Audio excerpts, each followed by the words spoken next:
Shankar, and that's Chris Colburn. We are from Netflix. First of all, I'd like to thank SFA ACM for giving us an opportunity to come here and present to you guys. We are very happy to be here. So here's the agenda Chris and I have planned for today. I'll give a quick overview of the data science and engineering team where Chris and I come from, how we operate, and then I'll probably give you a context of an application where there was a need for an anomaly detection system, especially at a high cardinality level. Then I'll hand it over to Chris to cover the meat of the presentation, mainly the data science part and the architecture piece. And finally, I'll take it up and then share a couple of use cases where we saw this algorithm at work at Netflix, and probably share some final thoughts. I talked to a few of you before the event started. Almost all of you have done anomaly detection systems. Chris and I are here to learn what we did at Netflix and come from a Netflix perspective. We would really encourage you and appreciate if you can share your learnings either through questions during the talk or after the presentation. We'll hang out for a while and we can discuss in detail. So first of all, about our team. So data science and engineering team at Netflix is responsible for driving the data-driven culture at Netflix, right? So what does that mean? We are responsible for all data that other users in the company use for making better business decisions, whether it's statisticians using it for A/B analysis, or data scientists using for predictive algorithms, or business users using it for measuring the performance of their respective business areas. So the data science and engineering provides all the data solutions for all the teams at Netflix. There are about 80 employees in the team at Netflix, but the way we organize ourselves is what we think is making us very efficient and very successful at Netflix. Basically, we have very smaller set of team members, like 5 to 6 people, who partner with a set of business users in a particular area and provide data solutions in that particular area. So to give an example, I lead the payment analytics space in the data science and engineering team at Netflix. So my team and I, we are responsible for working with payment managers and the finance team, FP&A folks, to reduce churn due to payment problems. Basically, if a customer is not able to pay for Netflix, they lose access to the Netflix service. We want to keep it to a minimum. That's our primary goal. Chris here works for the product analytics team at Netflix, and their primary charter is working with product managers and then trying to make the UI of the product better and better for our end users. So basically, we have the smaller set of folks, working very closely with the business users, and thereby we are able to have greater impact for the organization as a whole. But sometimes what happens is we have a motivation for a solution from a specific vertical, but we take a step back and see if we can provide a scalable solution that can be used across different applications. So that's where anomaly detection system is it's a good example. I'll be sharing you the context of why we had a need for an anomaly detection system in the payment processing world, and then probably you'll realize that okay, there is a similar need that could be done or that's available in other verticals as well, and that's the reason why we took a step back and we kind of formed a cross-functional team across our data science and engineering team, had a bunch of smart engineers and scientists work on the problem and come up with a very scalable solution. It not only helped us solve the problem in hand, which is having a robust anomaly detection in my area, but also we were able to create the architecture in such a way so that other applications can also benefit from that. So to give you a quick context on the payment analytics space, Netflix has been growing in the past few years. We are adding millions of customers domestically, but along with that we are also growing internationally. 3.5 years back we launched in Latin America, and then for the past couple of years we have been launching in multiple countries in Europe.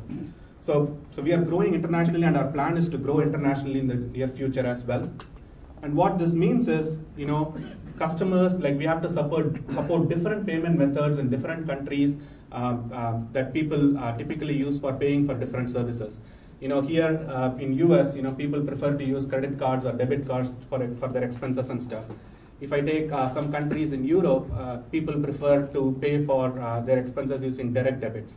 If I look at Latin America, it can be direct debits or prepaid or gift cards. So there are a varying amount of payment methods that people use to pay for different expenses, and Netflix has to support all this payment to keep their customers happy. And another challenge with this growth is like, there are hundreds and thousands of different bank cards that people can use, right? Here people can use, Bank of America cards or Wells Fargo cards or, some credit union cards. There are major banks and minor banks in every country that we go into. And obviously, like, all those cards have to work in the Netflix system. And what this means is like, growing into international regions means there are a lot of, partners that we have to work with, processing partners. So we integrate with multiple payment processors here in US, couple of them in Latin America, some of them in Europe. So there's a lot of systems involved, a lot of external entities that are involved in this entire payment processing network itself. And the whole payment processing network itself is not simple, right? We all swipe a credit card, we get our approval back immediately within milliseconds and stuff. But if you look at the deeper flow of the transaction, it goes through at least 4 different entities. First, the transaction from Netflix has to go through our partner, payment processing partner. From there, it goes into, the card networks like Visa card or MasterCard or Amex. From there to the customer bank's processor, right? And then to the actual bank itself before the transaction the response has to flow back. So there are a lot of, systems involved before you know whether a transaction has been successful or not. So what does this all translate into? Netflix is growing internationally, a lot of payment methods, a lot of processing partners, complicated processing networks. What this translates into is like, even if we have world-class engineering systems, payment processing systems that work 24/7, highly scalable, and has amazing operational support, the chances of anomalies occurring in the payment processing itself is very, very high, because there are a lot of entities that are totally outside of Netflix's control. Systems can go down, at a particular bank, let's say somewhere in the northeast corner, right? With the blizzard coming, right? This is the worst time for customers' payment to fail because of a bank problem, right? Blizzard coming, people are at home, they all watch a lot of Netflix. We don't want to be the culprit there, right? So obviously, understanding these kind of anomalies as quickly as it happens helps us, prevent the impact of or reduce the impact of these anomalies to future customers, and thereby, reduces churn as an overall thing for Netflix, right? So let me just hand it over to Chris here to cover the actual solution itself. Shankar did a good job of justifying the business use case, I think, and the value that we're getting out of the investment that we're making. But as we started scaling to different applications, we wanted to generalize the problem that we were trying to solve so that we were solving the right problem for all the different use cases. And so I think the criteria for a successful solution was kind of, we distilled it down to these 4 kind of essential things. So minimizing false positives. That's to say, like, it's one thing if you just have a time series, right, and it's moving along, and you have an outlier. It's trivial to go and inspect that single time series if there's just one. But this gets exaggerated when you have a high cardinality dimension. So like, imagine grouping by all these things that Shankar mentioned. You might have tens of thousands of cards of time series.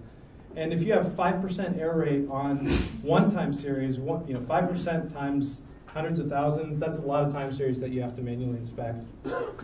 So the ultimate goal was minimizing false positives. False positives are a problem because they require a time investment. You have to invest time to go research what's happening. They're also a problem because there's a cost associated with my trust with my partner, right? So I might have a business partner who I'm asking to go investigate what's happening, and if the third time I tell them to go investigate the same signal, even though there's no outlier, there's a problem there, and I'm losing trust in that relationship. The solution also needed to handle seasonality gracefully. So seasonality can happen at different time scales. You can have seasonality that happens at the weekly grain, like week over week seasonality. Maybe Thursdays you have a little bit more streaming than you do on Tuesdays for some reason. You can also have seasonality at the hourly grain, and so handling both of those in a transparent way was critical to this being successful. We have a ton of different applications. We have multiple data feeds that are billions of records per hour, and so sometimes people want to analyze things at the hourly grain. Sometimes people want to analyze things at the daily grain. Being able to switch seamlessly back and forth was critical. And then the other thing is that data is not always normally distributed or stationary. You can have, especially in the growth, when you're in growth mode like we are, you have, maybe we have some banks that are in areas where we're totally saturated. And in those areas, the data might actually be normally distributed. But in other areas, these might be brand new banks that we've never seen before, and so we're ramping up. And so being able to handle these non-stationary or non-normally distributed signals was kind of critical. And handling these in a way that it didn't require like a data scientist to sit down and say, oh, you know what, I think I need to do a different analysis this way. It needs to just happen under the hood, boom, done.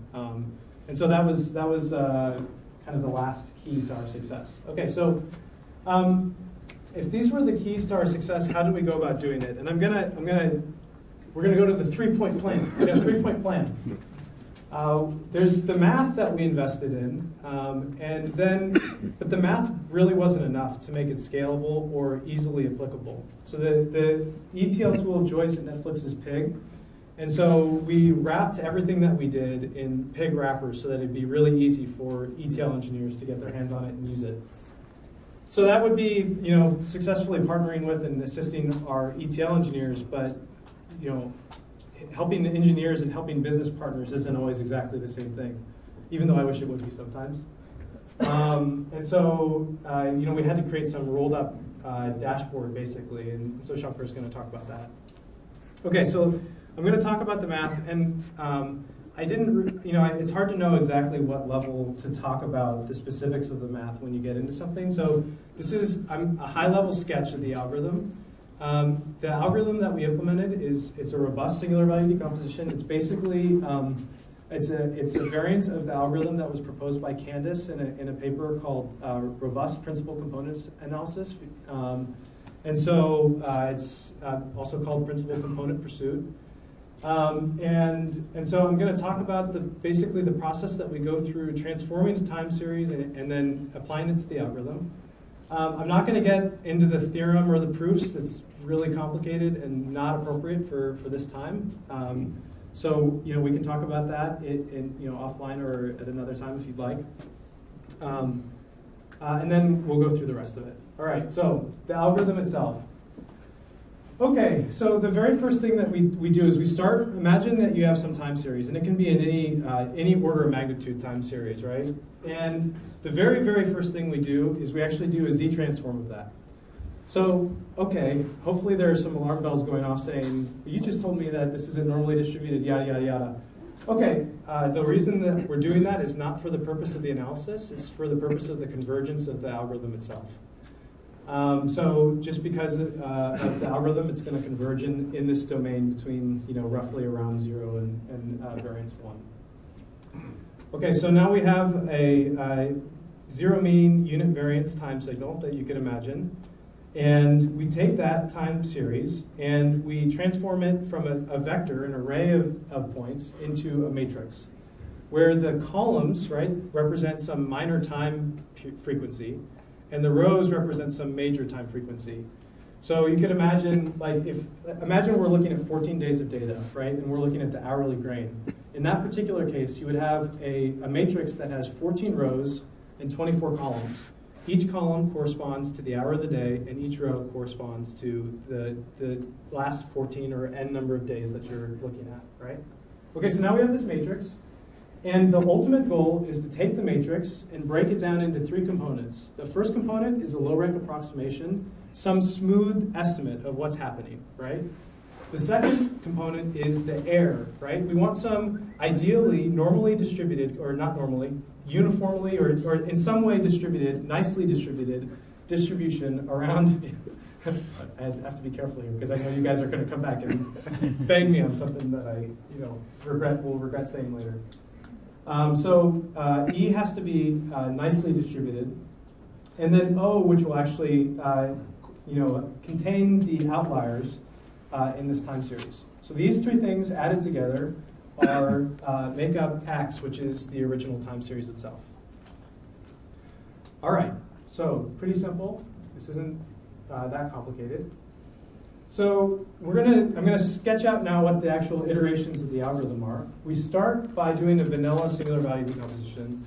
And my guess is that most people here understand what an SVD is, but I'm just going to go through just a very high level, intuitive understanding of what's happening. Excuse me.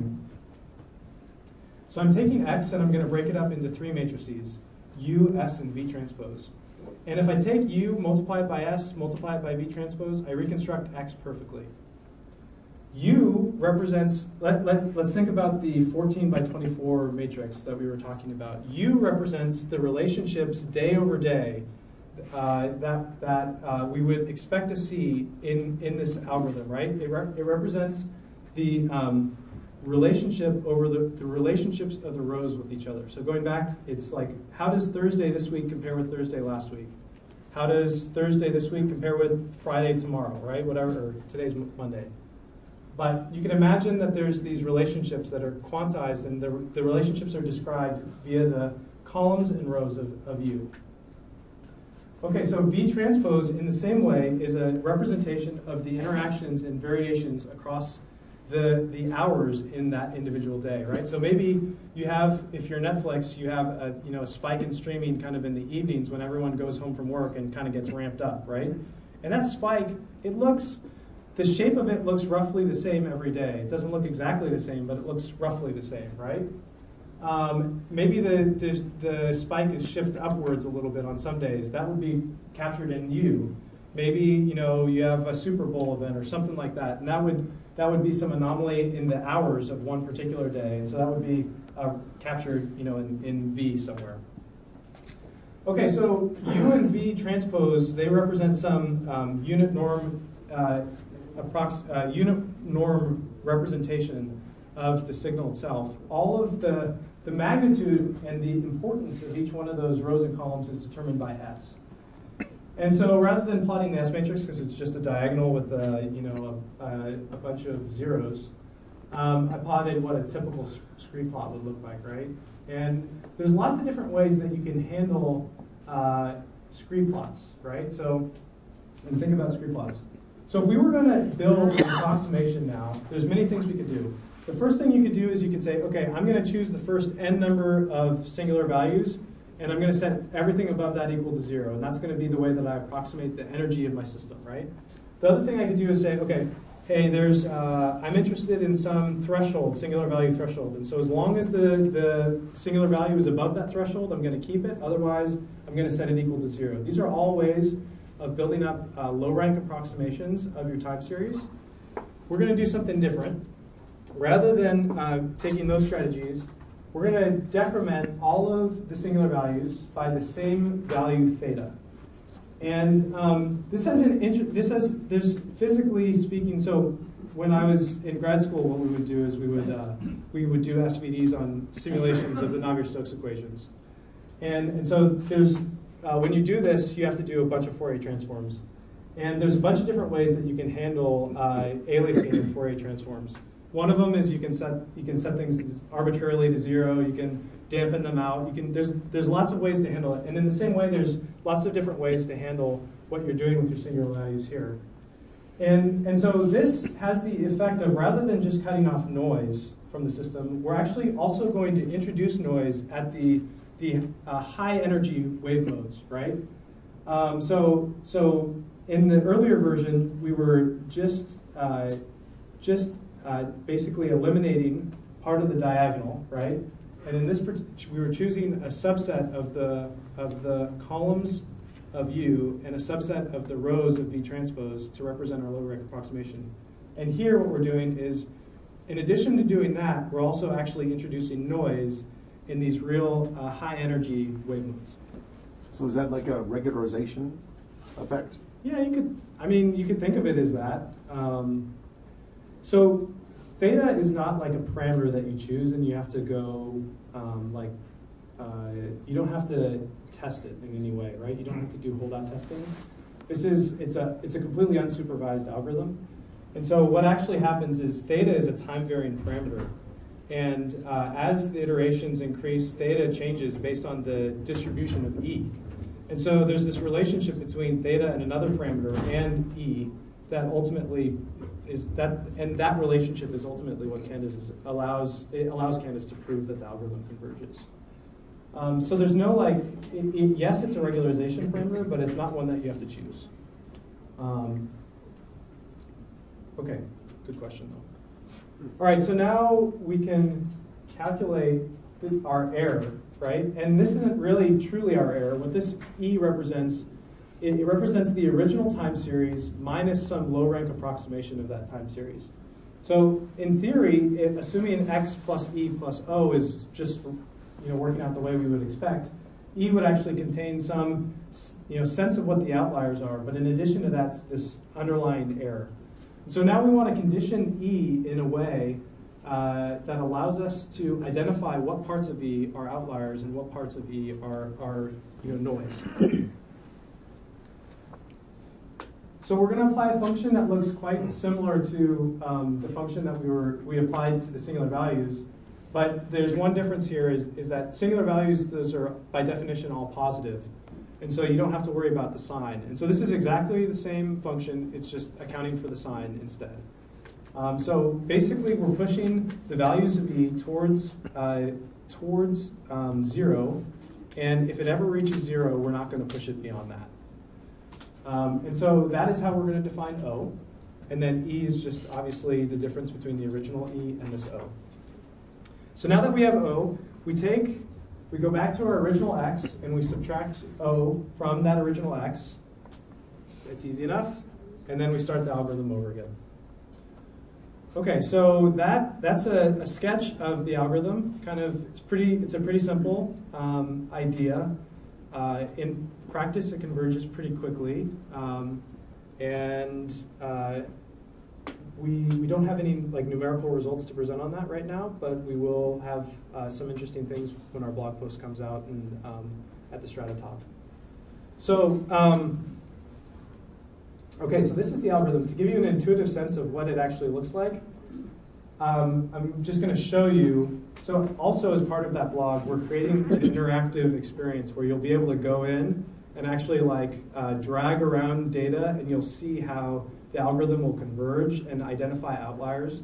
And so imagine this as an interactive experience, even though it's not right now. I'd show you the interactive experience, except it's got some proprietary data that I was told we weren't allowed to show. So that's okay. So this is some data that we pulled off of a weather website. It's all it is ozone measurements for the city or for the county of Santa Clara, and so the black line represents the actual original time series.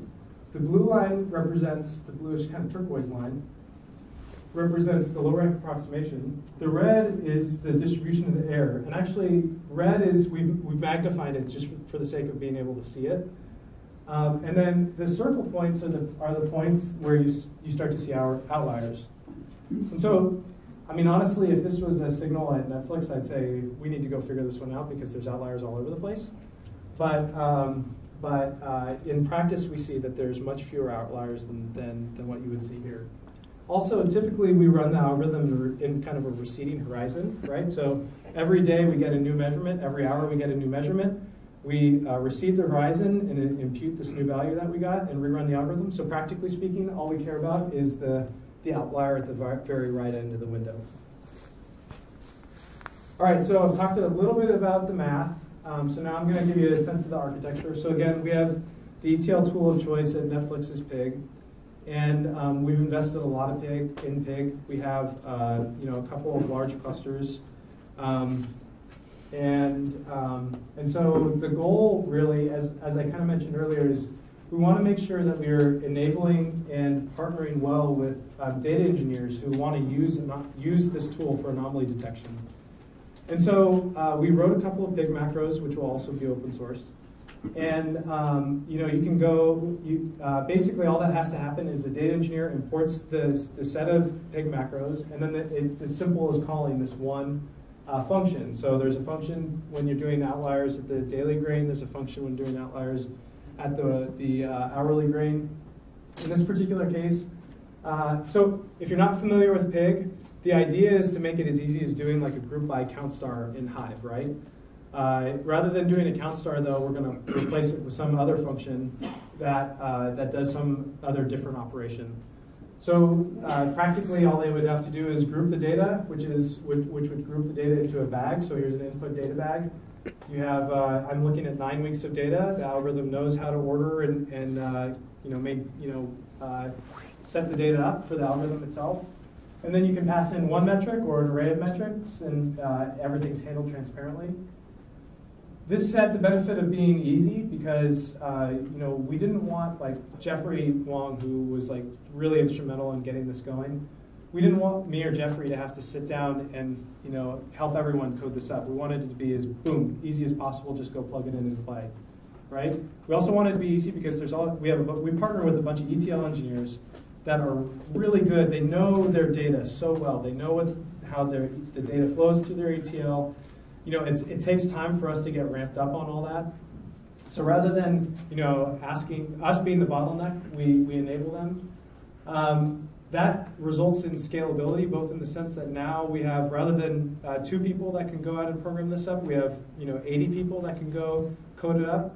It's also scalable because we're no longer running originally some of our early outlier detection algorithms were we'll just say gently poorly architected, and we would do like, in some cases they were even single threaded. And so now we can leverage our entire Hadoop ecosystem and basically scale like n. And then it's consistent too, right? I mean, we don't have to, anytime I want to make a change, we pushed a couple changes to the code. Those changes flow naturally through to everybody. There's no effort at all to re-architect the way people are doing their ETL. So anyway, so this is how we've partnered with our ETL engineers. Shankar is going to come back up and talk about how we partnered with our business partners. Thank you, Chris. That was a good overview of the algorithm and the architecture. I can actually tell you in this, the payment processing application we are discussing right now, how scalable this has been. We process millions and millions of transactions on a daily basis for hundreds and thousands of banks. So the actual code for anomaly detection, in our big infrastructure takes about 10-15 minutes max to detect the anomalies and stuff. That's how scalable it is. So robust algorithm, using architecture, decoupled architecture, those things are all great, but that's about 90% of the solution, right? The last part that we feel is really critical for an anomaly detection system to be very critical or very successful is automating the triaging part. Okay, once an anomaly happened, giving a little bit of more extra information about that anomaly to the people who are actually responsible on the business side helps them take action, immediately without depending upon a data professional, right? So that's where this Tableau Dashboard comes into play. Mrinal, the engineer who actually developed the dashboard, is also here.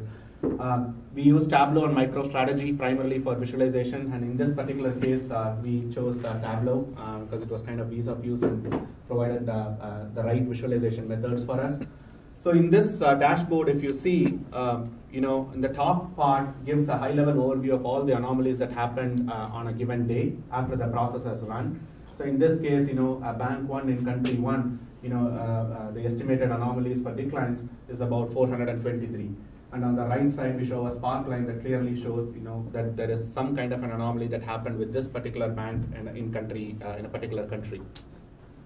And in the bottom left on right, we actually show the impact of the anomaly, the things that our business users really care about. So in this case, on the left, we show the on-hold rates.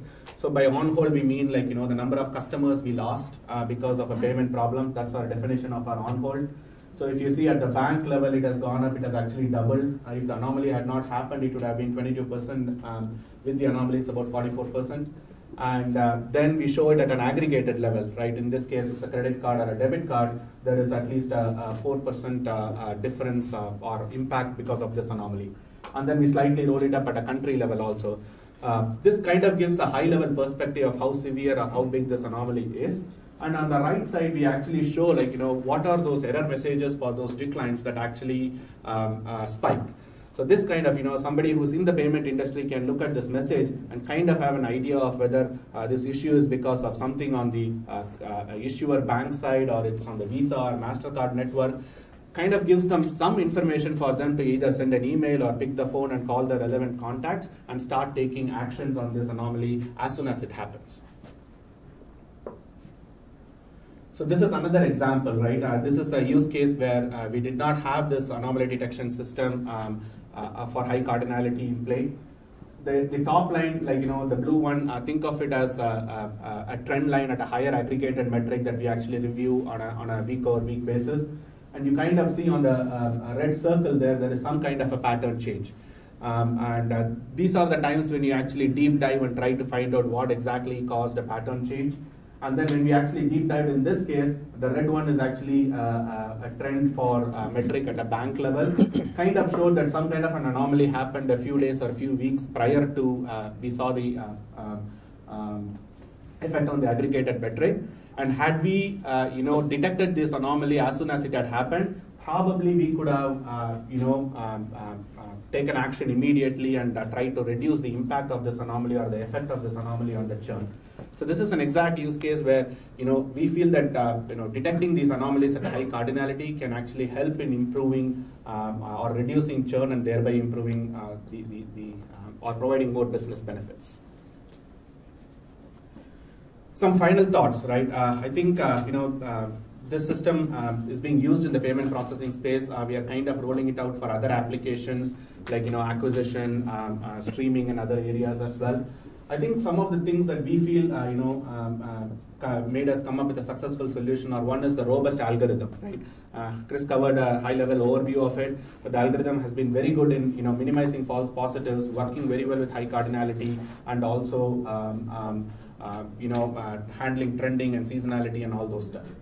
The decoupled architecture, especially making it easier for data engineers and business partners, that was kind of like the icing on the cake, which made people use this algorithm in multiple places and thereby give more feature requirements, improve the algorithm as well. And last but not the least, the automation of the triage piece, right? There was a time when we originally rolled out this as an alert as an email. Unless somebody in my team had time to go and triage it, obviously we were not able to respond to it in a timely fashion. So now that we have this as part of our the regular set of dashboard and tools that our end users use, they have all the information that's necessary for them to take actions, and thereby they've started trusting the system more and more, and it's becoming more and more adaptive. As Chris mentioned, we'll be blogging about this, and we will be outsourcing the Java function and the Pig wrapper as well. So anybody who's using Pig as a ETL tool of choice, I think it will be a good one to try it out.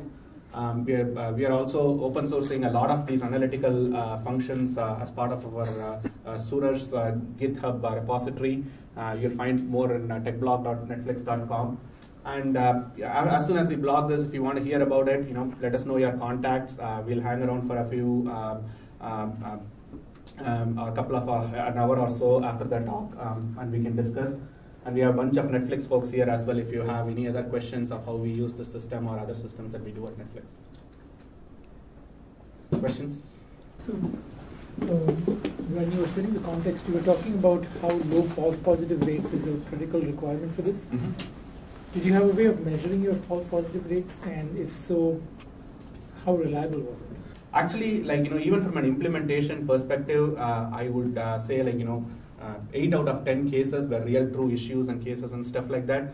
Of course, we cannot eliminate false positives completely, right? There might be other real business reasons or business events and stuff like that where the approval rate or the failure rate can increase and stuff like that. But again, like looking at the error messages and responses, we kind of can tell the differences and stuff. And obviously, this application, we don't have any learning agent and stuff, but at least 8 out of 10 times, with the real world scenario after we implemented it, we kind of saw that the false positive was very, very minimal. So, are you saying that the false positive rate was no higher than 20%? Yeah. Okay. Yeah. That's and then second thing was, so you talk about analysis at the bank or bin level, but I also saw the decomposition at the code level, the reason code level. Is there a reason why you were not doing all the analysis at the reason code level? Because I'd imagine that in your bin level aggregation, you were losing features that were present in the data. Yeah, that's a great question. So think of it this as a one application within the payment processing space. So in this case, we wanted to see, for example, if there is an issue at a bank level that is actually affecting our churn. There are other anomaly detection use cases where we can, we can actually have the time series at an error message level and see if there is a distribution or a change in the response code distribution itself that we are getting as an anomaly itself. That will also be an interesting thing, but that we consider as another application from an anomaly perspective. So this primary example that I showed you was mainly from, to understand if there is a bigger problem at a bank level. Right? Sometimes, if the changes are just at the distribution of the error message level, it may not affect the overall bank itself. Yeah. Okay. Yes. So it'd be fun about pushing the data out one further level. For example, making the dashboard available, some subset of the dashboard available directly to your partners, or automatically informing the partners as an anomaly you should look at. We don't need to get up the phone and call you for something you should look at. Again, in this application, there was no business need for it. Like, for example, if you take Bank of America, right, Netflix is one merchant for them, considering thousands of other merchants who actually bank through Bank of America, right? But probably there might be other applications where, there are in customer service, there are a couple of areas where we expose dashboards.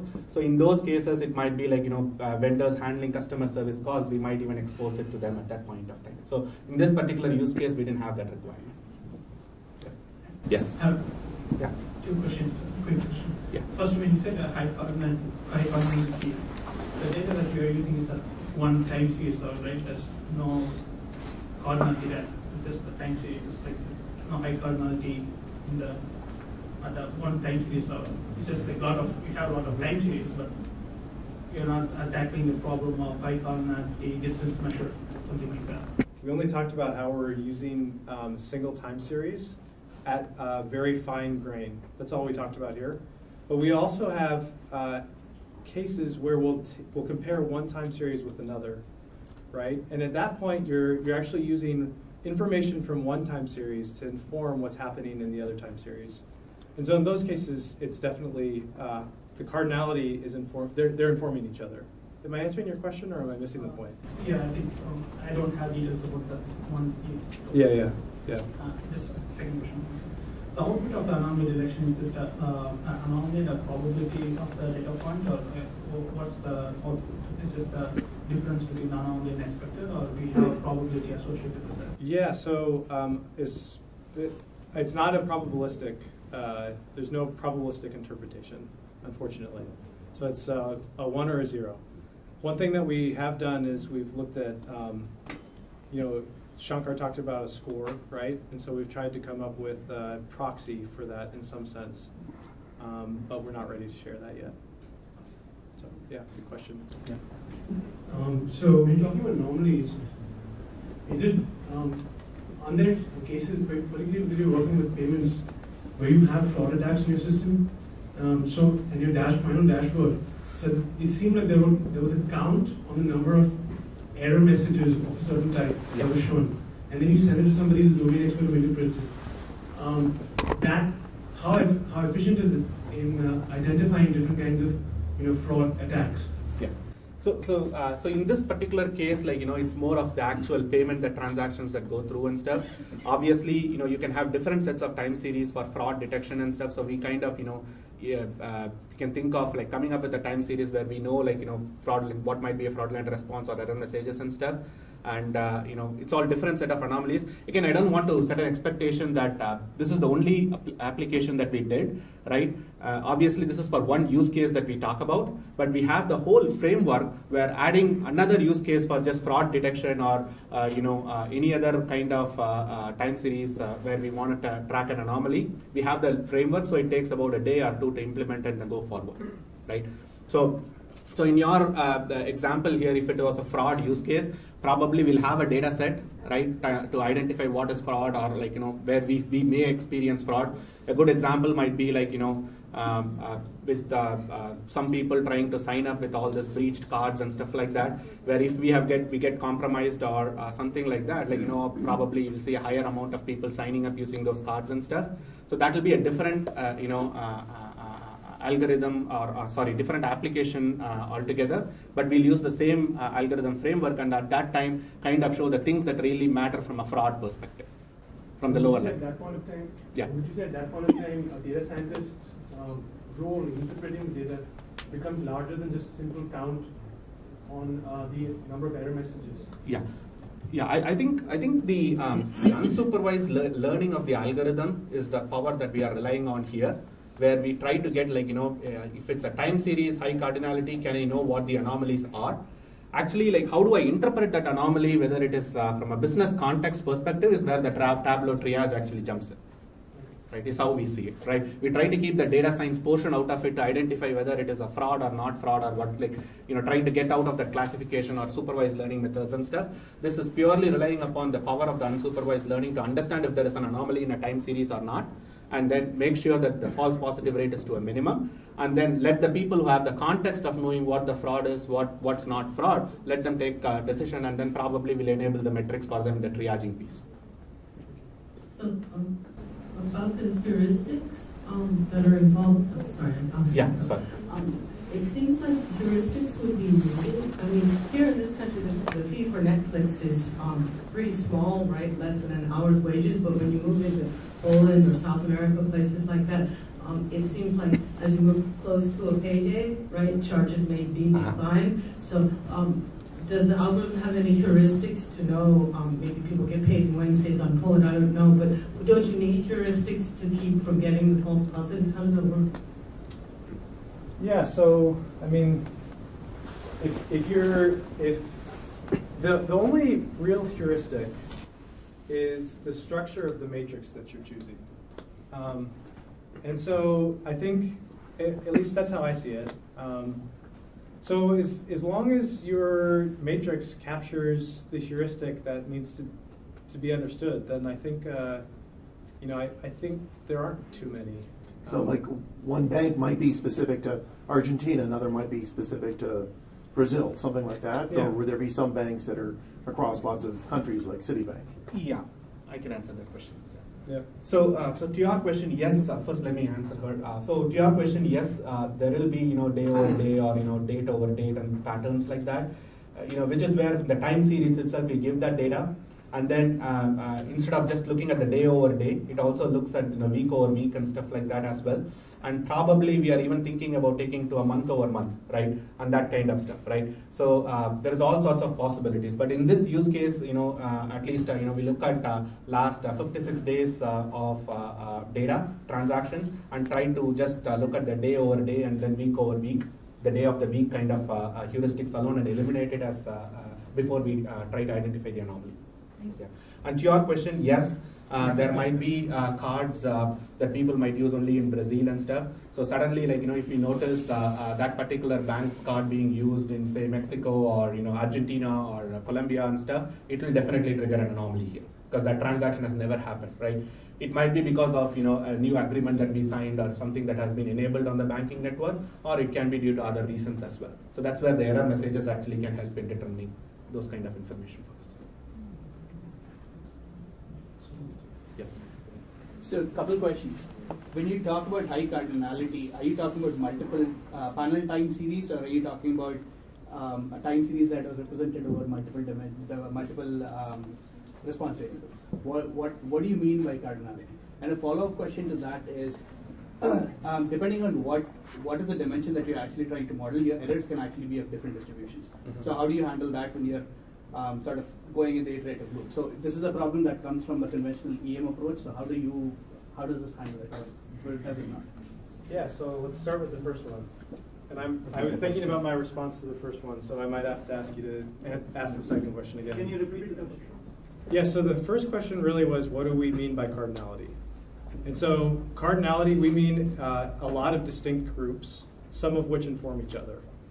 And so in the vanilla application of this, you may not be using cardinality really at all.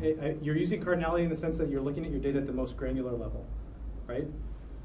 So how can you use cardinality to inform outlier detection? By kind of what we were alluding to earlier, where you would do like some block decomposition of your data and then analyze at that block grain. Okay, answer your question? Okay. Sufficiently. And then what was the second question? So the second question was, when you have multiple time series that you're looking at, yes, each of them can potentially have different distributions in the error metric. Different distributions and different, ranges. So how do you account for that when you're combining? So when one of the time series is informing the other one, how the the error metrics playing off of each other because you're going into the exponential scale. Yeah. Okay, so that is a good question. That's it's subtle detail. So if you were ever putting, say, something with a Poisson distribution, if you were mixing Poisson and normal distributions, then you would have to somehow, when you do your scaling, right, you would have to scale those based on the appropriate distribution. So yeah, that's, I think, how you would handle it. But how do you handle it when you're modeling two time series together? Yeah, so if you have one that's a Poisson and one that's a normal, you when you do that inverse transformation, you get something that's in the same space, right? So then it's not an issue anymore because it's in the same space. So I just want to discuss it more as like use case rather than, I want to learn the mathematics that is required. In this case, you were doing analysis of the time series, I mean, in high dimensions. And the way I understood it is that there is a certain amount of processing time before you can figure out that there is an anomaly. So is it possible to make it real time so that it's possible to set some triggers to be able to track as the anomaly is developing? Yeah. So we actually have, we're implementing this right now in Atlas, which is that's our internal real-time monitoring system. And basically, just like I was saying earlier, we run this in receding horizon and batch. We can run it in receding horizon too in that kind of Atlas environment where all data is in memory. So yeah, does that make, I think that... Yeah, what I would like to know is whatever analysis you're doing, how would it make a change in the actual SVD algorithm that you are, the circular, you were saying you do this, you do an error computation, then you do an outlier computation. Is there a way to kind of understand how real-time tracking would affect that particular? Yeah, I think I understand what you're saying. So you're saying if you were to, in real time, change the time series under which the algorithm was trying to converge on, right?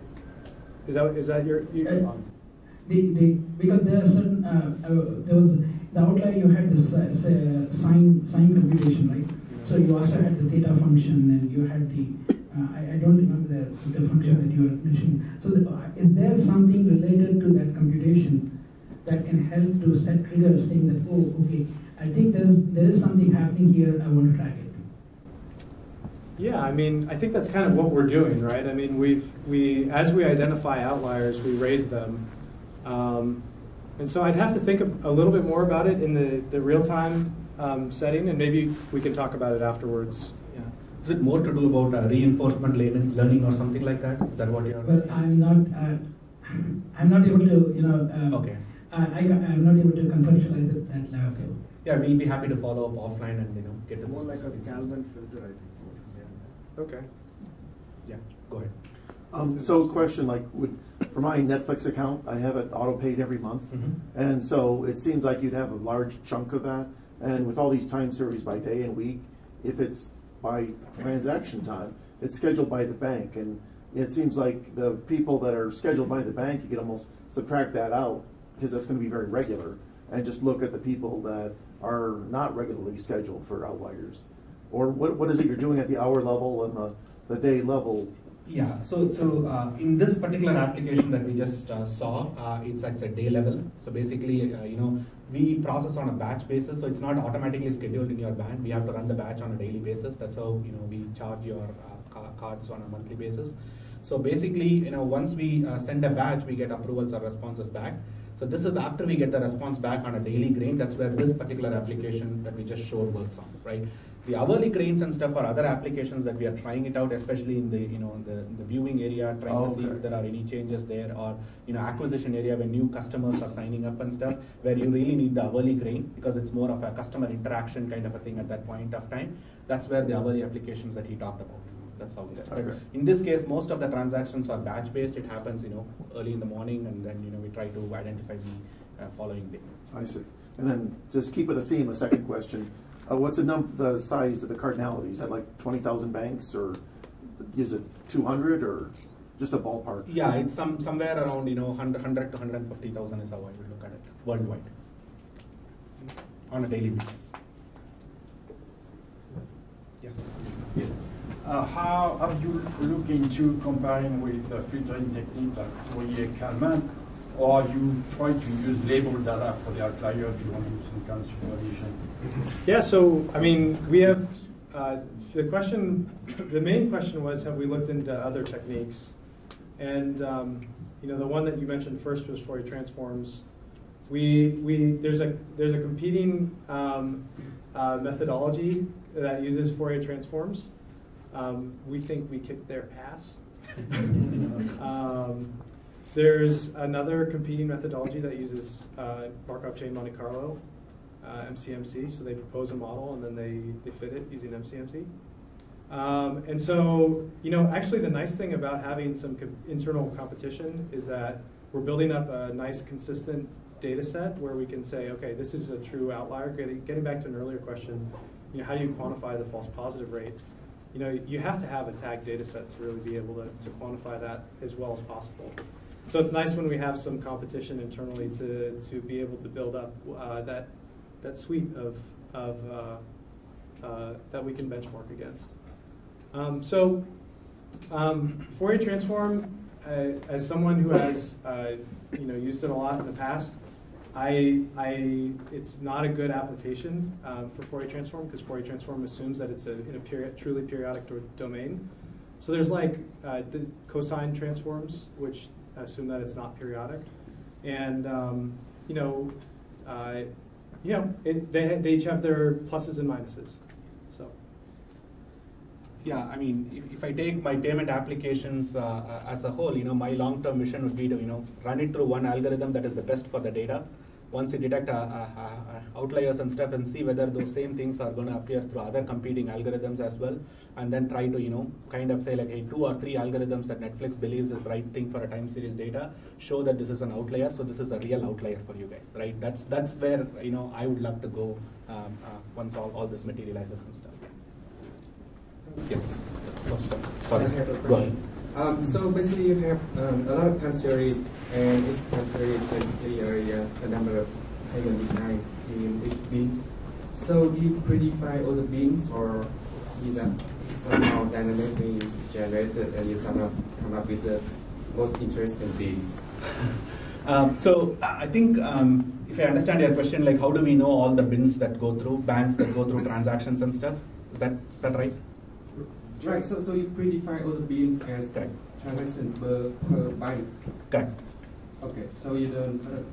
No, that's the question. Is that what we do? That's correct, yes. Okay. So basically we know, like, you know, what kind of bank transactions are going to happen or what kind of transactions happened actually. So we get to know from the response. But we don't go through and say, we're going to analyze these 125,000 of the 150. No, sorry, yeah, no, we don't. We send all the time series of all the transactions that happened on the previous day by their status approvals and declines, and we let the algorithm pick up all the banks that actually have an anomaly in that particular time series. Yep. Somewhere here. Yeah. Okay, so just going through the mathematics, right? You do a staging and then you start reducing the singular value. Yep. But you never go below the minimum singular value, otherwise it becomes negative. Yeah, you can never take it below 0. Yeah. So what that does is that you basically are taking u times v, right, multiplied by a unit vector, and you're increasing the value of the unit vector. Unit SS, basically, right? You're taking u times v. Right, and in the middle you have a S, yes. yes. The S, where the S values are basically you're subtracting a diagonal matrix from it constantly. Yes, and thresholding it by 0. Yes. Okay. Yep. So what is u times v multiplied by that vector, by that constant diagonal vector? And why does that give you the anomaly? That's what I'm trying to figure out, I guess. That is a good question. Intuitively, what is happening there? I mean, U transpose times U, I know what that is. Right. V transpose times V, I know what that is. Those are units. Right? U times V transpose, I don't know what that is.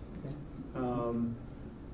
Yeah, so you could just write out the math as U times S times V transpose minus U times, minus theta, assuming all of the singular values are greater than theta, minus theta times U times V transpose. That's a good question. I'm going to have to think about what that is. Try it out. Can I ask one other question? Yeah. Right. So, when you start out to do a Z transform, right? Yes. Okay. If you replace Z transform with a Fourier transform, you basically are getting rid of the periodicities.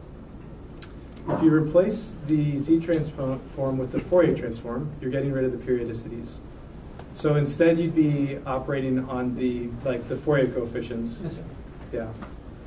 I mean, is that why you're doing it? Is that because you don't want to see periodicity along the day or the week? Or why do you do the Z transform, I guess? That's the question. Yeah, so when I was saying Z transform, I didn't actually mean the Z transform as in the the lagged transform. Oh, I see. Yeah, I meant the Z transform as in taking it from a space distributed between. So if you calculate, x minus the mean of x divided by the standard deviation of x. Yeah. Okay. So. Thank you. Yep. That's the standardization. Yeah. Well, yeah, I mean, I would think if you're trying to reduce churn due to these anomalous, things that happen. Okay, so if you're trying to reduce churn due to something weird happening at the bank side, you might flag those transactions sort of in real time and say, let's not cut off these people's service. Yes, good point. Again, it's going to be a special use case scenario kind of stuff, right? Because there are certain things that you can take actions real time. Like let's say, for example, if there is a timeout decline because of a timeout error or something like that, then I may not do it and stuff like that. Definitely we will get there, but this is more of other scenarios like typically if you are in the banking industry, you will notice that some of the error messages that we get are very convoluted. Only people in the payment industry understand quite a bit, so we may not have enough information to act at real time. So sometimes it's better off letting the anomaly happen itself and then try to understand a little bit so that we can take the proper action, right? There might be use cases where we might end up running it on as soon as the batch happens and see if we see a bigger spike of anomaly, let those particular customers in and things like that. But there might also be other cases where we might let the anomaly go through and then kind of try to figure out after the fact also. So both are possible actually. Yeah. Question, I imagine you might have some banks that are kind of like the long tail, a few Bank of America and Wells Fargo that does a bajillion and lots of little credit unions and international banks that do very little. Yeah. Do you ever do anything like combine infrequent, like analyze this bank, these small banks by 2 days or 3 days so you have a better sample that's more robust? Yeah, exactly. The triaging application that we showed there, that's where so the question is this one tracks anomalies on a daily basis, but do we try to combine data for a couple of days, 2 or 3 weeks, and then see whether the anomaly is continuing and stuff. That's where the triaging application actually comes into play. I showed a very vanilla version, V1 version of it, but that's exactly where we want to go to, kind of give them enough information to show, how long this anomaly has happened, if the anomaly is auto-correcting itself, customers are updating to other bank accounts and things like that, or how many future customers are going to, be impacted because if this anomaly is not resolved and all those stuff. So obviously this triaging application becomes its own data product on its own, where it will have all the relevant information that is needed in order to, make the right business decision, right? So just as a quick clarification, so you'd shown that coarse curve where there was more latency in picking out what was going on, right? And you're basically saying that doing the PCA analysis allowed you to sort of go to a finer grain, or yeah. So the PCA analysis actually helped in identifying this anomaly at a very lower, granularity level for us as soon as the anomaly happened, and that's where we are able to, get to know about that anomaly at a much quicker pace rather than waiting for that anomaly to build up and affect a higher level metrics. Okay. Let's wrap up. How do you handle holidays and Yeah, great question. I think from a seasonality today we handle week over week and we are extending to month over month. and then probably we are building some holiday metadata and stuff like that, which we will kind of expose here. Some holidays, yearly stuff, yes, you will see a seasonality and the algorithm can handle, but if there are any specific events or specific holidays like, like Olympics or something like that, right, which will have a longer period of time, we might probably have some holiday metadata which we will link it back to the triaging application to give more information. Great question. Yeah. Upon our